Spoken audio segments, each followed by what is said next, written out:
हामीले त्यो निषेधित क्षेत्र तोड्न चाहेन, किनभने हाम्रो पूर्व निर्धारित कार्यक्रम जलमार्ग भए तापनि सरकारले जुनसुकै कारणबाट निषेधित क्षेत्र घोषणा गरिसकेपछि त्यसलाई अहिले हामीले नतोडौँ भनेर निषेधित क्षेत्र नभएको बालुवाटारमा हामीले कार्यक्रम राख्यौँ।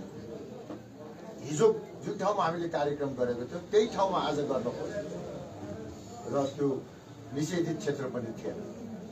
तर सरकारले जुन किसिमको आज हाम्रो आन्दोलनमाथि दमन गर्यो, जुन किसिमको बर्बरतापूर्ण ढङ्गको व्यवहार गर्यो र एकदम अमानवीय ढङ्गबाट अब म आफै एउटा पार्टीको जिम्मेवार अध्यक्ष भएको, 2 पटक 3 पटक उप प्रधानमन्त्री गृहमन्त्री भइसकेको व्यक्तिलाई जुन किसिमबाट अभद्र व्यवहार गर्ने, प्रचार प्रचार गर्ने र त्यसै गरी हाम्रा पार्टीका कयौं कार्यकर्ता साथीहरूलाई आक्रमण गर्ने काम गर्यो, यसको म घोर भर्त्सना गर्दछु, निन्दा गर्दछु। र यस्तो दमनले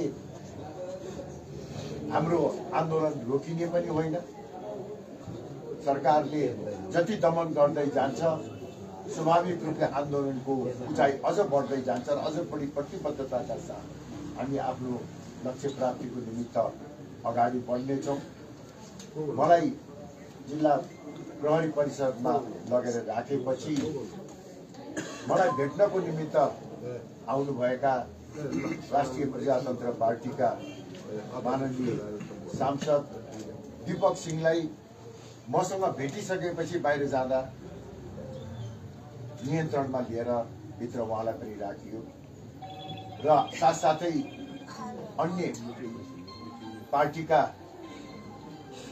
4 जना युवा साथीहरू र 1 जना वास्तवमा भन्यो भने कुनै पार्टीसँग आबद्ध नरहेको महिला बहिनीलाई पनि त्यहाँ पक्राउ गरेर चाहिँ राखिएको थियो र हामीलाई नियन्त्रणमा लिएर झन्डै 6-7 घण्टा राखेपछि अहिले हामीलाई बिना शर्त रिहा गरिएको छ। म यस अवसरमा राष्ट्रिय प्रजातन्त्र पार्टीका अध्यक्ष माननीय राजेन्द्र लिङ्गेनलाई विशेष रूपले धन्यवाद दिन चाहन्छु। राप्रपा र राप्रपा नेपालका सबै नेता र कार्यकर्ता साथीहरूप्रति आभार व्यक्त गर्न चाहन्छु। माननीय अध्यक्ष राजेन्द्र लिङ्गेनले